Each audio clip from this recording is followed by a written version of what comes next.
Yo, what is going on, everybody? This is Makai. So we're doing a reaction to the Spider-Man versus Deku death battle. Morales versus Izuku Midoriya. Midoriya! Deku, he's Wiz and I'm Boomstick. Oh, I hate these guys. This is Peter Parker. He was bitten by a radioactive spider, and for who knows And that's not even Peter. It's Miles. Enter Miles Morales, a young teen from Brooklyn just trying to figure out his place in the world. And now he had it thrust upon him. Alright, so Miles, 5'8". Okay, likes Naruto, DBZ, Gwen. Really? He likes Dragon Ball, Naruto? So this is all his powers. I get it. Venom powers, spider powers. Got it. Yeah. Like any typical teenager, Why Miles look like a delinquent? what was the right way to talk to girls? Living parents. Bro, they're just adding fluff.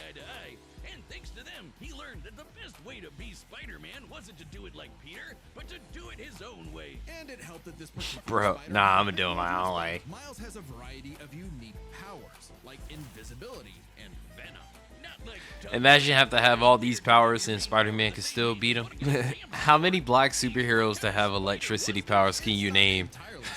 So blew up a giant symbiote dragon, lifted most of a building, took hits from giant woman, dodged missiles, lightning, lasers, stopped the inheritors and saved the web of life, saved an alternate universe from evil clone, won an Oscar, defeated the Prowler, Green Goblin, Venom, Mr. Negative, Slim, Kingpin, okay, flex. This is what Stan Lee was proudest of in his favorite superhero.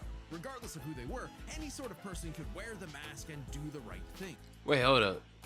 Did Stan Lee make Miles? I could have sworn he did. Whatever.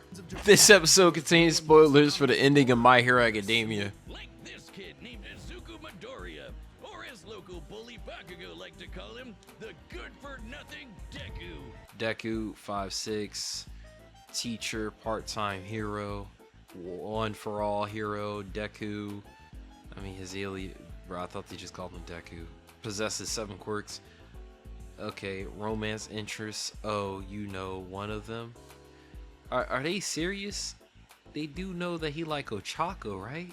Forever the beta male in the shadow of Bakugo and his Sigma quirk. How was he a beta male, bro? They're kids.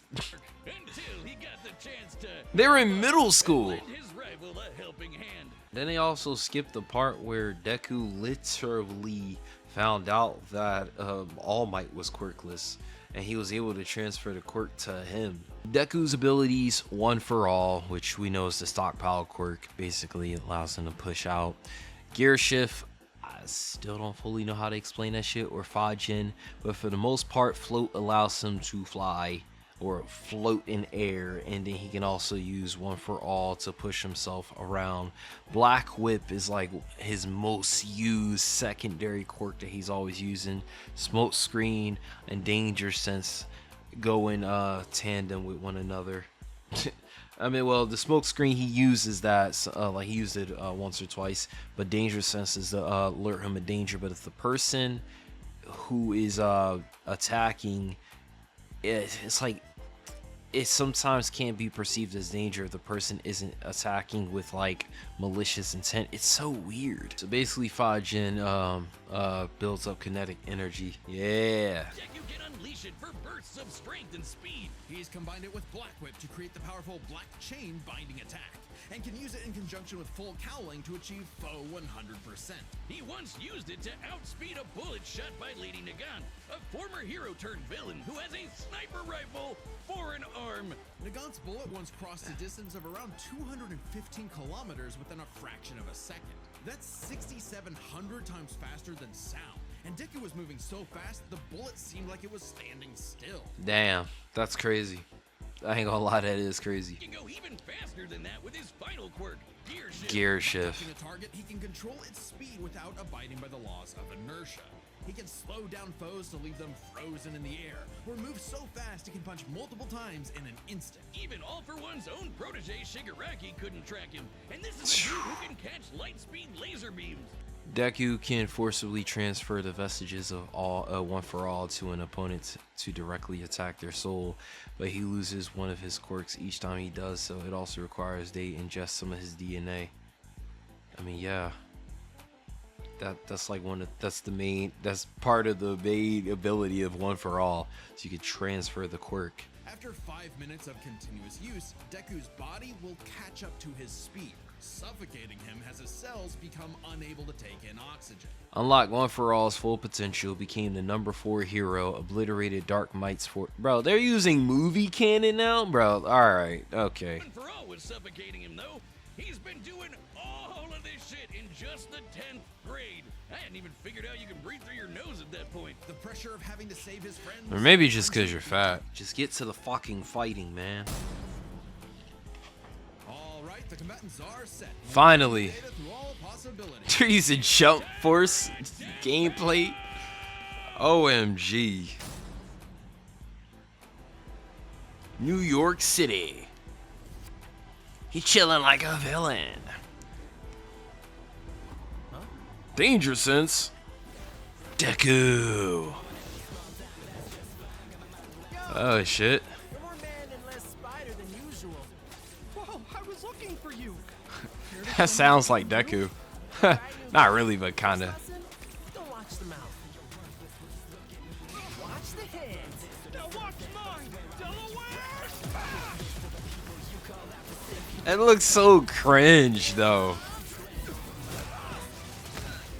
Let's try that one more time. Oh, he absorbed the damage because of the suit. Yes. I can't use my full power here. Gotta take this somewhere else. Oh, gross! You got skills, man. I like that. All right. He broke it, dummy. I was about to say he shouldn't be able to react to that. Really old York City. I moved us to an abandoned part of the city so we can go all out. Bro, Deku would never talk like this. What, yo? Deku would never fight him.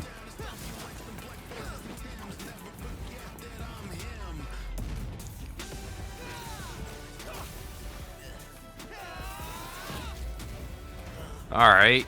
Animation's not bad. If I'm gonna do my best, Gear shift? I gotta do my own thing. Bro, they really had him say, I'm gonna do my own thing, bro. Wait. If Deku could slow someone down, how could Your quirk is amazing.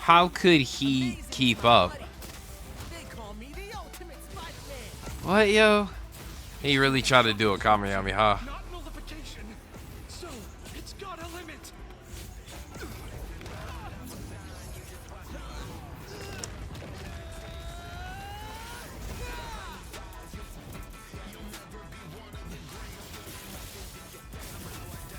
What the hell?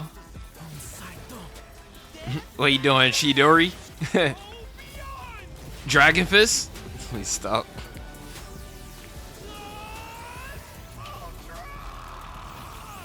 That's funny.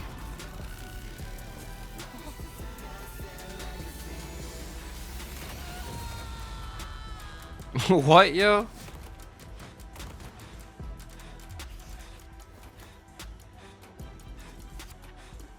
Spider-Man. Let's start by talking about their superpowers, which matched up quite evenly. Unsurprisingly, given the not-so-subtle inspiration for Deku's quirks, though they did have some edges Yeah. over the other. The spider sense gave Miles more insight on his surroundings and threats than danger sense, which has been worked around before. Yep. This meant Miles' invisibility was harder for danger sense to detect when he wasn't attacking, while the spider sense's radar system allowed him to find Deku in a smokescreen. But Izuku's other quirks granted him advantages of his own. Float was a lot more mobile than Webs, and Fajin gave a bigger boost in strength than Venom did. Since both had some advantages and disadvantages, we're gonna call superpowers a tie. They say while Venom is effective against genetic mutants, it can be resisted by those with high durability or pain tolerance. Next up, speed. Scaling to Peter, Miles could dodge light speed attacks, which actually outpaced Izuku moving faster than that sniper bullet. So now they're gonna make a claim that Deku can move faster than light. Thanks to Gear Shift, Deku could speed himself up to match Miles the same way he did to the light-catching Shigaraki. Oh my gosh. So wait, let me get this straight. A light missile. No, whatever. From gear shift could freeze him in place and make dodging totally impossible.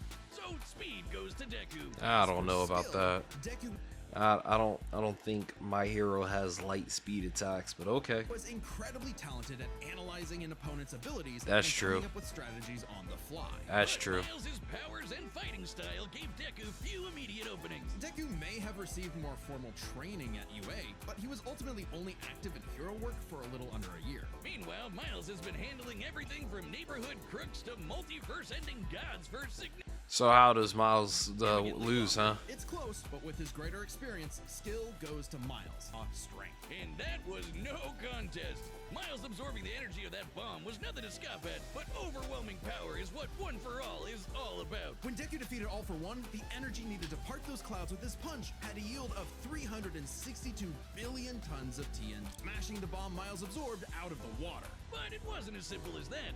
Miles is wearing a vibranium suit after all. So the question wasn't necessarily who was stronger, it was if Miles' suit was tough enough to continuously absorb Deku's blows. When the Falcon protected New York from that city-destroying blast, it had a yield of 546 megatons. Say the Miles bomb absorption feat was nearly fatal. Furthermore, the 546 megaton yield for vibranium durability was a high in calculation energy to simply render New York City uninhabitable is far less. Even analyzed generously, Miles' strength and armor is much weaker than One for All. I don't even think he has the speed to keep up with Deku, without Deku doing all that extra shit to speed up either. In this superpowered battle, it was Izuku's overwhelming speed and immense strength that made him the And I also think that Deku would utilize his abilities differently if he had to fight somebody with Spider-Man's abilities. I don't know, man. The winner is Deku. So what do you learn from Death Battle? Basically, even if it's a character I want to win, they still find a way to cuck them in a way, or like certain things that are said, you just don't agree with it fully.